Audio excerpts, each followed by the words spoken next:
ඔන්න යාළුවනේ අද මං ඔයාලට ගෙනාවේ driving simulator Sri Lanka game එකේ ස්කින් ඩවුන්ලෝඩ් කරන වීඩියෝ එක. එහෙනම් අපි යන් වීඩියෝ එකට. මුලින්ම ඔයාලගේ Chrome browser එක ඕපන් කරගන්න ඕනේ. ඕපන් කරගෙන සර්ච් බාර් එකේ මම මේ ගහන එක ගහන්න.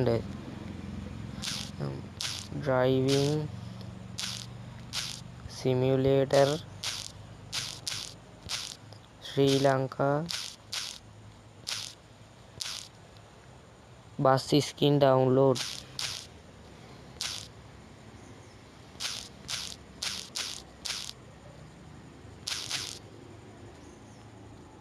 බස් ස්කින් ඩවුන්ලෝඩ් කියලා ගහන්න. ඩවුන්ලෝඩ් එක ගහලා සර්ච් කරගන්නයි තියෙන්නේ.